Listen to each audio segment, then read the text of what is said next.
Hello students, ये हम लोग का वीडियो नंबर 11 है। आज हम लोग ऑर्गेनिक रिएक्शन मैकेनिज्म का चर्चा करेंगे। इसका पीडीएफ हम पहले ही आप लोग को भेज चुके हैं। उम्मीद है कि आप लोग नोट्स पढ़ चुके होंगे। देखिए, टर्म है सबस्ट्रेट, है ना। Substrate, the organic molecule on which some old covalent bonds break up and some new covalent bonds are formed during reaction is called substrate, है ना। और रिएजेंट का परिभाषा क्या है? The species which attacks on substrate is called reagent. ये देखिए, यहां पर हमारा ये इथीन का मॉलिक्यूल है, इथीन। इसको हम HBr से करा रहे हैं रिएक्शन, तो ये कंपाउंड बन रहा है ब्रोमोइथेन। ब्रोमोइथेन। यहाँ पे क्या हो रहा है कि यहाँ पर अटैक करने वाला मॉलिक्यूल HBr है। HBr जब इथीन में अटैक करेगा तो ये डबल बॉन्ड पाई बॉन्ड यहाँ से टूट जाएगा और एक कार्बन पर हाइड्रोजन और एक कार्बन पे आ जाएगा ब्रोमीन, जैसा कि यहाँ पे हम लोग देख रहे हैं। तो यहाँ पर बॉन्ड इथीन में टूट रहा है और इथीन में बॉन्ड बन रहा है। तो इथीन के मॉलिक्यूल को हम लोग क्या कहेंगे? सबस्ट्रेट। और HBr को कहेंगे हम लोग रिएजेंट। इसको अटैकिंग रिएजेंट भी कहा जाता है। ये दोनों हमारा कहलाएगा रिएक्टेंट। क्या कहलाएगा? रिएक्टेंट। मतलब रिएक्टेंट के दो पार्ट होते हैं, एक सबस्ट्रेट कहलाता है, एक रिएजेंट। सबस्ट्रेट वो मॉलिक्यूल होता है जिसमें पुराने बॉन्ड टूटते हैं, नए बॉन्ड बनते हैं। और रिएजेंट अटैकिंग स्पेसीज होता है, जिसके अटैक करने से सबस्ट्रेट के मॉलिक्यूल में बॉन्ड का टूटना और बनना संपन्न होता है। और जो नया कंपाउंड बनता है इसे हम क्या कहते हैं? प्रोडक्ट। इसे हम लोग प्रोडक्ट कहते हैं। फिर एक यहाँ पे टर्म है इंटरमीडिएट, है ना। एक टर्म यहाँ पर क्या है? इंटरमीडिएट। जैसे अगर हम लोग हजारीबाग से रांची जाते हैं तो बीच में रामगढ़ आता है ना। रामगढ़ क्रॉस किए बगैर हम लोग रांची नहीं पहुँच सकते हैं, तो रामगढ़ को कहेंगे हम लोग इंटरमीडिएट प्लेस। Intermediate place. ठीक उसी प्रकार जब रिएक्टेंट प्रोडक्ट में चेंज होता है तो इस दौरान कुछ ऐसी जातियों का निर्माण होता है जिसे बने बगैर रिएक्टेंट प्रोडक्ट में कन्वर्ट नहीं हो सकता है। वैसी जातियों को हम कहते हैं intermediate. The unstable species Bhaya which substrate is transform into product is called intermediate. मैंने अनस्टेबल जातियां जिससे होकर सबस्ट्रेट प्रोडक्ट में परिवर्तित होता है, इंटरमीडिएट कहलाती है। जैसे हम यहाँ पर एग्जाम्पल में देखेंगे, है ना। जैसे देखिए, हमारे पास यहाँ पर इथीन है और यहाँ HBr का मॉलिक्यूल। तो घटना कैसे घटेगा? ये बॉन्ड यहाँ शिफ्ट करेगा और जो डबल बॉन्ड है पाई बॉन्ड इस कार्बन पे चाहे इस कार्बन पे शिफ्ट करेगा। चलिए हम लोग इसको इस कार्बन पे शिफ्ट करवाते हैं। तो क्या हो जाएगा? यहाँ पर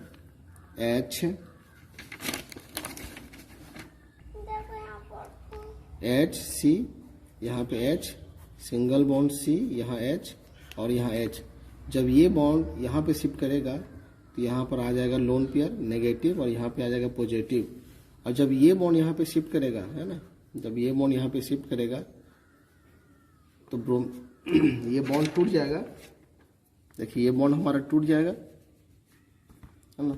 और ये दोनों इलेक्ट्रॉन यहाँ पे आएगा और यहाँ माइनस, यहाँ प्लस। ये H प्लस अटैक करेगा इस माइनस के पास। प्लस कहाँ अटैक करेगा? माइनस के पास। देखिए, H प्लस यहाँ पर आएगा। ये जो दोनों इलेक्ट्रॉन है इसको मिटा देते हैं। इसका यूज हो जाएगा यहाँ पर बॉन्ड बनाने में और ये माइनस और प्लस कैंसिल हो जाएगा। माइनस और प्लस कैंसिल, है ना। और यहाँ बाहर निकल जाएगा Br माइनस। H प्लस तो यहाँ पे आ गया, लेकिन Br माइनस तो बचा हुआ है। देखिए, पहले इस स्पेसीज का निर्माण होगा। अब अगला स्टेप में क्या होगा? ये Br माइनस इस पॉजिटिव के पास अटैक करेगा और SCH, यहाँ H आ चुका है, यहाँ H आ चुका है। अभी यहाँ प्लस है और ये Br माइनस। अब यहाँ देखिए, हम एक जोड़ा इलेक्ट्रॉन को मिटा रहे हैं। ये जो इलेक्ट्रॉन है ये यहाँ पे बॉन्ड बनाने में यूज हो जाएगा और ये प्लस और माइनस भी कैंसिल हो जाएगा। इस प्रकार से देखिए, मेरा ये फाइनल प्रोडक्ट बन गया। प्रोडक्ट ये हो गया प्रोडक्ट। लेकिन ये जो रिएक्टेंट है ये प्रोडक्ट में कन्वर्ट होने से पहले इस जाति का निर्माण किया, है ना। इसको कहा जाता है कार्बोनियम आयन। यहाँ देखिए, कार्बन पे है प्लस चार्ज, इसको कार्बोनियम आयन या कार्बोकेटायन कहते हैं। इसी को कहा जाता है इंटरमीडिएट। तो रिएक्टेंट प्रोडक्ट में कन्वर्ट होने से पहले एक इंटरमीडिएट स्पीशीज में कन्वर्ट हुआ, ये अनस्टेबल होता है है ना। ये रिएक्शन के पूरा होने से पहले खत्म भी हो जाता है, तो ऐसी जातियों को हम कहते हैं इंटरमीडिएट। फिर अगला हमारा शब्द है मैकेनिज्म, है ना। मैकेनिज्म का मतलब क्या होता है, जैसे चाय बनाने का मैकेनिज्म, आमलेट बनाने का मैकेनिज्म मतलब तरीका। तो जब रिएक्टेंट प्रोडक्ट में चेंज होता है तो कैसे कैसे बॉन्ड टूटता है, कैसे कैसे बॉन्ड बनता है, इस संपूर्ण प्रक्रिया को मैकेनिज्म कहा जाता है। The description of dissociation and formation of covalent bonds of the substrate molecule during its transformation into product is called organic reaction mechanism. अगला हमारा टॉपिक है क्लीवेज और फिजन और डिसोसिएशन ऑफ कोवेलेंट बॉन्ड, मतलब covalent bond का टूटना। तो covalent bond दो प्रकार से टूट सकते हैं, होमोलिसिस या हेटेरोलिसिस। होमोलिसिस और हेटेरोलिसिस हम किसे कहेंगे, होमोलिसिस और हेटेरोलिसिस हम, जैसे देखिए मान लीजिए ए और बी के बीच में कोवेलेंट बॉन्ड है ना। अब यह बॉन्ड दो तरह से टूट सकता है, बॉन्ड पेयर का आधा इलेक्ट्रॉन इसके पास, आधा इलेक्ट्रॉन इसके पास, या बॉन्ड पेयर का दोनों इलेक्ट्रॉन इसके पास जाएगा। अगर बॉन्ड इस प्रकार से टूट रहा है कि दोनों ही पार्टनर बॉन्ड पेयर के अपने अपने इलेक्ट्रॉन को प्राप्त कर लेंगे, तो इसे हम कहेंगे होमोलिसिस। क्या कहेंगे इसे, होमोलिसिस। लेकिन अगर बॉन्ड इस प्रकार से टूट रहा है कि बॉन्ड पेयर का दोनों इलेक्ट्रॉन एक ही पार्टनर पे जाएगा, दूसरे पे कुछ भी नहीं आएगा। देखिए यहाँ पर दोनों इलेक्ट्रॉन बी पर आ रहा था, यहाँ नेगेटिव आएगा और यहाँ पर पॉजिटिव। यहाँ पे चार्ज नहीं आएगा क्योंकि दोनों ही एटम अपने अपने इलेक्ट्रॉन को प्राप्त कर लिए, लेकिन यहाँ पर चार्ज आएगा क्योंकि दोनों इलेक्ट्रॉन में से एक ए का इलेक्ट्रॉन था, वो भी चला गया बी के पास, तो बी के पास एक्स्ट्रा इलेक्ट्रॉन आया, इसलिए यहाँ नेगेटिव यहाँ पर पॉजिटिव। इनको कहा जाता है फ्री रेडिकल, इनको कहा जाता है फ्री रेडिकल, और इनको कहा जाता है आयन। और इस प्रकार से बॉन्ड के टूटने को होमोलिसिस और इसे कहा जाता है हेटेरोलिसिस। तो कोवेलेंट बॉन्ड का दो प्रकार से क्लीवेज होता है, होमोलिसिस और हेटेरोलिसिस। अब आप नोट्स पढ़िए, है ना। होमोलिटिक फ्यूजन या homolysis, when the atoms linked together by a covalent bond withdraw their electron from the bond pair, it is called homolytic fusion of covalent bond. The homolytic fusion of covalent bond leads to the formation of free radicals. अगर homolytic fusion होगा तो किसका निर्माण होगा, free radical का, है ना। उसके बारे में हल्का सा लिखा हुआ, the species having one unpaired electron. और हेटेरोलिटिक फ्यूजन या हेटेरोलिसिस, when both the electrons of the bond pair go to a single atom, bond pair के दोनों इलेक्ट्रॉन जब सिंगल एटम पर जाते हैं ड्यूरिंग बॉन्ड फ्यूजन, बॉन्ड टूटने के दौरान, it is called heterolytic fusion of covalent bond. The heterolytic fusion of covalent bond leads to formation of cation and anion. जब होमोलिसिस होगा तो फ्री रेडिकल बनेगा, जब हेटेरोलिसिस होगा तो केटायन और एनायन बनेगा। इसके बाद हमारे पास टॉपिक है टाइप्स ऑफ रिएजेंट। अभी हम लोग पढ़े थे अटैकिंग रिएजेंट। अटैकिंग रिएजेंट दो प्रकार के होते हैं, एक इलेक्ट्रोफाइल और दूसरा न्यूक्लियोफाइल। क्लास में हम लोग हल्का सा चर्चा किए थे, है ना। इलेक्ट्रोफाइल, इलेक्ट्रॉन को चाहने वाला स्पेसीज अर्थात नेगेटिव के चाहने वाले स्पेसीज को हम लोग क्या कहते हैं, electrophile. The reagent having an affinity, affinity में होता है लगाव, फॉर इलेक्ट्रॉन, है ना। मैंने रिएजेंट जिसके पास इलेक्ट्रॉन के लिए लगाव होता है, that is for the negative centre, मतलब नेगेटिव सेंटर के लिए लगाव होता है, इज कॉल्ड इलेक्ट्रोफिलिक रिएजेंट और इलेक्ट्रोफाइल। तो नेगेटिव के लिए लगाव किसके पास होगा, जिसके पास पॉजिटिव चार्ज हो या जिसके पास इलेक्ट्रॉन की कमी हो। The positively charged ion, the positively charged ions और इलेक्ट्रॉन डेफिशिएंट न्यूट्रल मॉलिक्यूल, मतलब इलेक्ट्रॉन की कमी वाले neutral molecule can act as electrophile. यहाँ कुछ इलेक्ट्रोफाइल के एग्जाम्पल लिखे हुए हैं, देखिए सभी पे प्लस चार्ज है और ये सब न्यूट्रल मॉलिक्यूल है। ये सब ऐसे मॉलिक्यूल है जिसमें सेंट्रल एटम के पास ऑक्टेट नहीं पूरा है। जैसे हम AlCl3 का बात करते हैं, AlCl3 देखिए Al और ये Cl, एक बॉन्ड, दो बॉन्ड, तीन बॉन्ड। तो एल्युमिनियम के पास 2, 4, 6 इलेक्ट्रॉन है, इसका ऑक्टेट नहीं पूरा है। तो कहीं पर भी अगर इसको इलेक्ट्रॉन मिलेगा तो वहां पे क्या करेगा, अटैक करेगा, इलेक्ट्रॉन को चाहेगा, इसलिए हम इसको कहेंगे इलेक्ट्रोफाइल। इसका जस्ट उल्टा है न्यूक्लियोफाइल या न्यूक्लियोफिलिक रिएजेंट, है ना। न्यूक्लियोफाइल या न्यूक्लियोफिलिक रिएजेंट। न्यूक्लियोफाइल किसे कहेंगे, जो न्यूक्लियस लविंग अर्थात जो प्लस को चाहने वाला होगा, है ना। The reagent having an affinity for nucleus, that is for the positive centre, is called nucleophilic reagent और न्यूक्लियोफाइल। अब प्लस को कौन चाहेगा, जिस पर माइनस चार्ज हो या जिसके पास लोन पेयर ऑफ इलेक्ट्रॉन हो, तो द नेगेटिवली चार्ज आयंस और neutral molecules with one lone pair of electrons can act as nucleophile. देखिए ये सभी नेगेटिव वाले एग्जांपल हैं, OH minus, Cl minus, Cl minus, Br minus. और ये वाटर का मॉलिक्यूल है या अमोनिया का मॉलिक्यूल है, इनके पास नेगेटिव चार्ज नहीं है, लेकिन यहाँ पर क्या है, लोन पेयर है ना। तो हम लोग यहाँ पर इलेक्ट्रोफाइल और न्यूक्लियोफाइल का एग्जाम्पल याद रखेंगे, 12th में काफ़ी काम आएगा। फिर एक डेफिनेशन है एम्बिडेंट न्यूक्लियोफाइल, है ना। वैसा चलिए डेफिनेशन से पहले एग्जाम्पल देखते हैं। हम यहाँ बात करते हैं CN का। देखिए साइनाइड आयन, ये हमारा साइनाइड आयन है। अगर कहीं पर पॉजिटिव चार्ज है तो साइनाइड आयन नाइट्रोजन से भी यहाँ पर अटैक कर सकता है और कार्बन के एटम से भी अटैक कर सकता है। तो देखिए मेरा ये एक आयन है, लेकिन इसके पास अटैकिंग साइट कितने हैं, 2 अटैकिंग साइट है, 2 जगह से अटैक कर सकता है। ऐसे न्यूक्लियोफाइल को कहा जाता है एम्बिडेंट न्यूक्लियोफाइल। अब डेफिनेशन देख सकते हैं आप लोग, the nucleophile which can attack on the positive center through its one of the various possible donor sites is called an embedded nucleophile, है ना। डोनर साइट एक से अधिक होंगे, लेकिन वो अटैक एक ही स्थान से करेगा। जैसे हमारे पास 2 हाथ हैं, हम दोनों हाथ से खाना खा सकते हैं, लेकिन जब खाने का बारी आता है तो हम एक हाथ से एक समय में एक ही हाथ से खाना खाते हैं। ठीक उसी प्रकार वैसा न्यूक्लियोफाइल जिसके पास अटैकिंग साइट एक से अधिक होंगे, लेकिन वो अटैक एक ही स्थान से करेगा, एम्बिडेंट न्यूक्लियोफाइल कहलाता है। इसके बाद कुछ टर्म है ना। Electronic displacement of covalent molecule, मतलब कोवेलेंट मॉलिक्यूल में इलेक्ट्रॉन का डिस्प्लेसमेंट कितने तरीके से हो सकता है। एक्चुअली में ये 11 का टॉपिक है, लेकिन इसमें जो वर्ड यूज हो रहा है इसका 12 का कंसेप्ट क्लियर करने में हम लोग यूज करते हैं। जैसे हमारा हो गया inductive effect, electromeric effect, mesomeric effect या रेजोनेंस इफेक्ट, हाइपर कंजुगेशन। तो चलिए हम लोग थोड़ा इंडक्टिव इफेक्ट की चर्चा करते हैं। इंडक्टिव इफेक्ट किसे कहते हैं।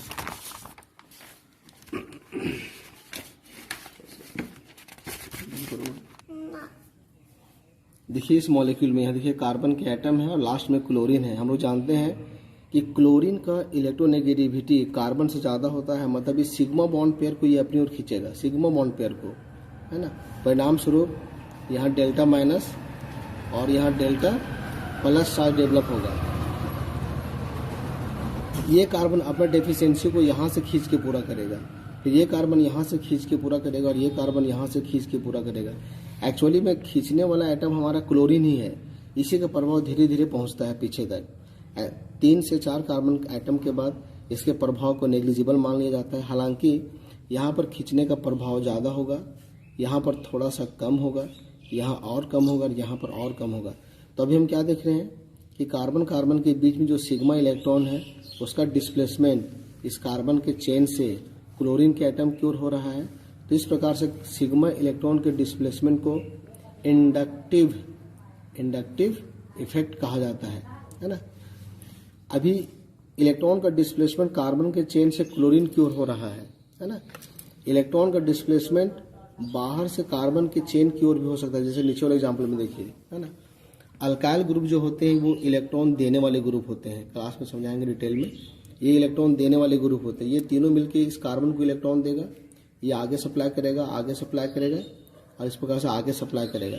यहाँ पर सप्लाई ज़्यादा होगा, यहाँ थोड़ा कम होगा, यहाँ और भी कम होगा। तो यहाँ पर हम देख रहे हैं यहाँ भी सिग्मा इलेक्ट्रॉन का डिस्प्लेसमेंट हो रहा है ना। लेकिन कार्बन बाहर वाले ग्रुप से कार्बन चेन की ओर, इससे पहले कार्बन चेन से बाहर हो रहा था, यहाँ कार्बन चेन की ओर हो रहा है। तो इसे भी हम लोग इंडक्टिव इफेक्ट ही कहेंगे। लेकिन अगर इलेक्ट्रॉन का डिस्प्लेसमेंट कार्बन चेन की ओर होगा तो पॉजिटिव इंडक्टिव इफेक्ट, और अगर इलेक्ट्रॉन का डिस्प्लेसमेंट कार्बन के चेन से बाहर की ओर होगा, तो इसे हम कहेंगे माइनस इंडक्टिव इफेक्ट। इस ग्रुप को कहा जाता है इलेक्ट्रॉन विथड्रॉइंग ग्रुप, इलेक्ट्रॉन खींचने वाला ग्रुप। और इसको हम कहेंगे इलेक्ट्रॉन डोनेटिंग ग्रुप। जो ग्रुप कार्बन के चेन की ओर इलेक्ट्रॉन देगा, अपने से कार्बन चेन की ओर इलेक्ट्रॉन देने वाले ग्रुप, डोनेटिंग ग्रुप। और जो ग्रुप इलेक्ट्रॉन को कार्बन के चेन से अपनी ओर खींचेगा, इसे हम लोग इलेक्ट्रॉन विथड्रॉइंग ग्रुप कहेंगे। आप नोट्स में देख सकते हैं inductive effect, the polarity produced within the substrate molecule due to slide में होता है हल्का, displacement of the bond pair towards more electronegative atom, है ना, is called inductive effect. The inductive effect is a permanent effect. ये कैसा effect है? ये परमानेंट इफेक्ट है। And it acts in sigma bond, और ये सिग्मा बॉन्ड में काम करता है। It is denoted by an arrow in the direction of displacement of electron. इसे हम एरो से इंडिकेट करते हैं इलेक्ट्रॉन विस्थापन की ओर। If an atom or group release electron due to inductive effect, it is called an electron donating group, है ना। जो इलेक्ट्रॉन देगा इंडक्टिव इफेक्ट के चलते, जो इलेक्ट्रॉन देगा, इसे हम इलेक्ट्रॉन डोनेटिंग ग्रुप कहते हैं। शॉर्ट में से हम ईडीजी लिखते हैं, है ना। और कहा जाता है कि उसके पास प्लस आई इफेक्ट है। All the alkyl group have plus I effect. इसे हम लोग याद रखेंगे, जितने भी अल्काइल ग्रुप है उसके पास कैसा इफेक्ट होता है? Plus I effect. वहीं दूसरी तरफ, if an atom or group withdraw electron towards itself, अगर कोई एटम या ग्रुप अपनी ओर इलेक्ट्रॉन को खींचता है due to inductive effect, it is called electron withdrawing group. संक्षेप में हम ईडब्ल्यूजी लिखते हैं। और कहा जाता है इसके पास माइनस आई इफेक्ट है। यहाँ जितने भी ग्रुप है, नाइट्रो, साइनो, कार्बोक्सिलिक एसिड, फ्लोरो, क्लोरो, ब्रोमो, आयोडो, हाइड्रोक्सी, ये मिथॉक्सी और ये फिनाइल ग्रुप है, ये सभी के पास माइनस आई इफेक्ट होता है। एग्जाम्पल जरूर याद रखेंगे हम लोग। अल्काइल ग्रुप होते हैं इलेक्ट्रॉन देने वाले, और ये सारे ग्रुप इलेक्ट्रॉन खींचने वाले ग्रुप होते हैं। ये जो बीच में साइन लगा हुआ है, ये दर्शा रहा है कि इलेक्ट्रॉन खींचने के मामले में नाइट्रो ताकतवर है, उससे कमजोर साइनो ग्रुप, उससे कमजोर carboxylic acid, and so on. B number है हमारा electromeric effect. Electromeric effect, inductive effect sigma electron में होता है, इलेक्ट्रोमेरिक इफेक्ट पाई इलेक्ट्रॉन में होता है। The polarity produce within the substrate molecule due to complete transfer of pi electron pair to one of the atoms linked by it is called electromeric effect. The electromeric effect is a temporary effect. ये कैसे effect है? Temporary. And it acts on pi bond, और ये pi bond में काम करता है। It is brought into play only when the reagent attacks on the substrate molecule. मतलब ये घटना तब काम करना शुरू करता है जब रिएजेंट सबस्ट्रेट के मॉलिक्यूल पर अटैक करने के लिए आता है। एग्जाम्पल के तौर पर यहाँ देखिए दोनों ये इथिन का मॉलिक्यूल है ना।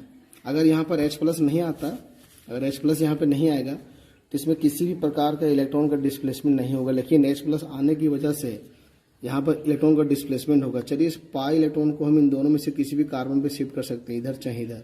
हम राइट कार्बन में शिफ्ट किए, यहाँ पर भी हम राइट कार्बन में शिफ्ट किए। ऐसे करने से क्या होगा? यहाँ सिंगल बॉन्ड कार्बन, यहाँ पर लोन पेयर नेगेटिव और यहाँ पॉजिटिव आएगा। यहाँ सिंगल बॉन्ड रह जाएगा सिर्फ, यहाँ नेगेटिव, यहाँ पॉजिटिव आएगा। अब देखिए इसमें पॉजिटिव चार्ज है, तो ये कहाँ अटैक करना पसंद करेगा? नेगेटिव के पास, मतलब इसी कार्बन पे अटैक करना ये पसंद करेगा। यहाँ पर माइनस चार्ज है, कहाँ अटैक करना पसंद करेगा? पॉजिटिव सेंटर के पास। तो पॉजिटिव देखिए यहाँ पर लेफ्ट कार्बन है, अगर इलेक्ट्रॉन यहाँ शिफ्ट करेगा तो यहाँ नेगेटिव, यहाँ पॉजिटिव आएगा, तो ये अटैक करेगा यहाँ पॉजिटिव के पास। तो यहाँ पर आ जाएगा CN ग्रुप, यहाँ पर लोन पेयर है, नेगेटिव है, ये इलेक्ट्रॉन से बॉन्ड बना लेगा और ये चार्ज कैंसिल हो जाएगा। उसी प्रकार H प्लस आ जाएगा यहाँ पर, ये इलेक्ट्रॉन से ये बॉन्ड बना लेगा और चार्ज कैंसिल हो जाएगा, है ना। इन दोनों घटनाओं में गौर कीजिए, दोनों में पाई इलेक्ट्रॉन का डिस्प्लेसमेंट हुआ, है ना, लेकिन यहाँ पर इलेक्ट्रॉन का डिस्प्लेसमेंट और ग्रुप का अटैक सेम कार्बन पे हुआ, और यहाँ इलेक्ट्रॉन का डिस्प्लेसमेंट इस कार्बन पे हुआ तो अटैक इस कार्बन पे हुआ। तो इसको कहा जाता है प्लस इलेक्ट्रोमेरिक इफेक्ट, ऐसे कहा जाता है minus electromeric effect. If the transfer of electron takes place towards the attacking reagent, अगर अटैक करने वाले रिएजेंट की ओर इलेक्ट्रॉन का ट्रांसफर होगा, it is called plus E effect.